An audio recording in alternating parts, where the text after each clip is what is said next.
In the early 1900s, the Indian subcontinent was considered to be a full British colony.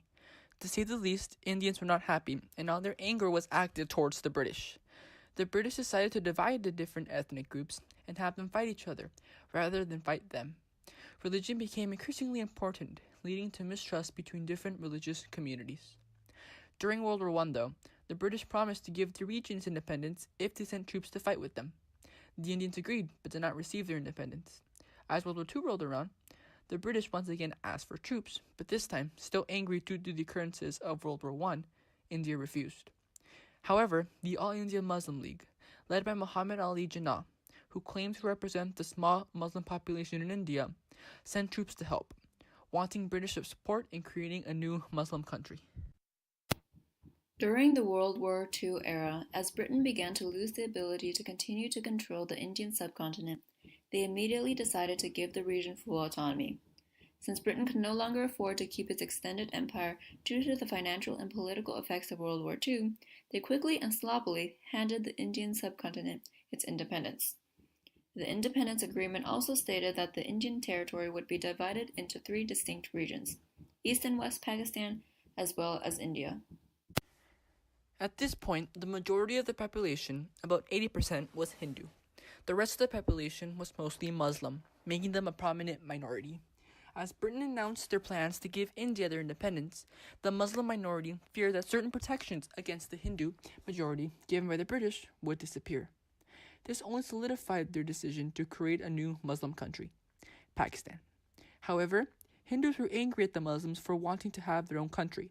This disagreement led to many violent acts, including execution, forced conversions, arson, abductions, rape, and ethnic cleansings. The All India Muslim League eventually won a majority of Muslim votes in provincial elections, further strengthening their claim that they spoke for a larger portion of the Muslim population. When Britain announced they would allow for Indian independence, as well as split the newly independent territory into India and Pakistan, many Hindus were again not happy. They did not agree with the creation of Pakistan, as it would reduce India's size. Still, the British went with this idea. This created unrest among the whole region's population, especially between the Muslim and Hindu communities. Eventually, this high tension led to extreme violence and riots, some significant ones being the Great Calcutta killings. Over 4,000 Hindus were killed in these events, which scared the British, later promising to leave India in 1948. However, the conflict continued and even got worse, giving Jinnah an opportunity to create a new Muslim state. He seized this opportunity and succeeded. None of the other Indian leaders opposed this decision, either because they were too afraid of the violence or because it was too late to stop him. British civil worker Cyril Radcliffe was given the job of drawing the new borders of the 2 countries, and was told to take into account religion and infrastructure such as railways and irrigation canals. Unfortunately, the new borders of these countries were done quickly and disregarded existing ethnic groups, leading to the division of entire ethnic communities and families.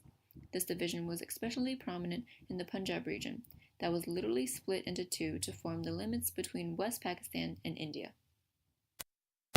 Cyril was given 36 days to draw the borders and even finished 3 days early. However, he did not draw the line for Kashmir, which caused a bunch of problems later on, one of which included the highly controversial conflict about which country owned the right to Kashmir. The following partition led to one of the world's greatest migration of people.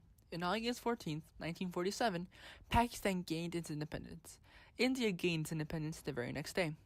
Muslims began to move from India to the Muslim Pakistan, and Hindus began to move from Pakistan into India. This migration saw about 14 to 16 million people move through foot, train, or other methods.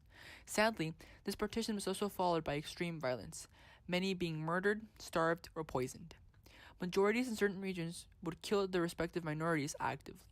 This violence was not solely based on ethnic backgrounds, though, but it was also based on disputed territories and Britain's lack of military intervention. The militaries of these 2 countries also contributed very little, as they were also struggling with their new lives.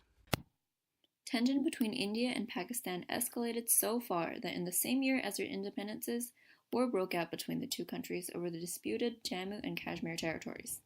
Since the partition, there have been a total of 3 wars over Kashmir and 1 over modern-day Bangladesh.